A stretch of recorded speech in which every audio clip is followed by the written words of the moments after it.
Hi, my name is Jamie Hall, and today I'm going to discuss medication errors, which is taught in Nurse 330, Law and Ethics for Healthcare Professionals. This video is an assignment for my Master's of Science in Nursing degree program at the University of Mount Olive, and I have 3 objectives and goals. Define the 5 basic rights of medication administration. Discuss the effect of medication errors in the healthcare setting, and describe the most common types of medication errors. Now to the 2020 special. Hi, I am Barbara Walters, and this is 2020. Tonight we're going to talk about medication errors and how they affected one celebrity's life. Good evening, Jamie. Jamie is a registered nurse. She is a legal consultant for cases involving medical errors. Jamie, tell me about medication errors and why they're so important. So a medication error is preventable. It is either the inappropriate use of a medication that causes harm to a patient, and it can cause birth defects, disabilities, death, and hospitalization. About how many of these errors occur every year in the U.S.? Well, according to the FDA, about 100,000 medication errors are reported each year, and a substantial proportion of those are involving hospitalized children. Who is administering these medications? So nurses bear the primary responsibility to administer medications. So they are the ones that will take the doctor's order and will administer the medications.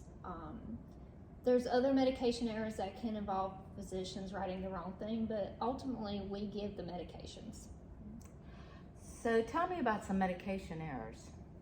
So a medication error could be missing a medication, giving it to a patient, giving too much of a medication, giving too little of a medication, giving it into the wrong area. So if it's a medication that is an IV medication, you wouldn't want to give it anywhere else. So even a liquid medication by mouth, you wouldn't want to give it to someone through their IV. Also, inappropriate times of giving the medication, missing a medication time. So let's say you forgot to give it to them at a certain time, that would be a medication error.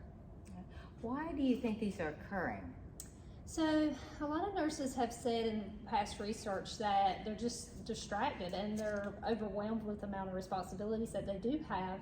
A lot of times nurses will get calls while trying to pull meds, or even in the middle of giving a patient medication. A patient may need something. And so with all those distractions, it makes it very difficult to keep your focus on the medication, even though it can affect a patient's safety. I hear about the 5 rights. Can you tell us what the 5 rights are? So the 5 rights is taught in a nursing curriculum when you're in nursing school. And those are the right patient, the right drug, the right dose, the right route, and the right time. Okay. Dennis Quaid's babies had some medication errors, and you were the legal consultant for that case, correct? Yes. Can you tell us what happened? So in 2007, Dennis Quaid and his wife, they had twins, and on their 10th day of life, they were found to have an infection that needed IV antibiotics. So both of the babies needed PICC lines and needed to be hospitalized. And one of the things that we do to keep the PICC lines from clotting is administering heparin flushes. The nurse that went in to administer this heparin flush ended up administering 1,000 times more the dose than it should have. And not only did it occur once, but it occurred twice later on that evening. So this the babies ended up bleeding from any place where they had any kind of broken skin. And it took 41 hours after giving the antidote to the heparin before the baby's coagulation levels returned to normal.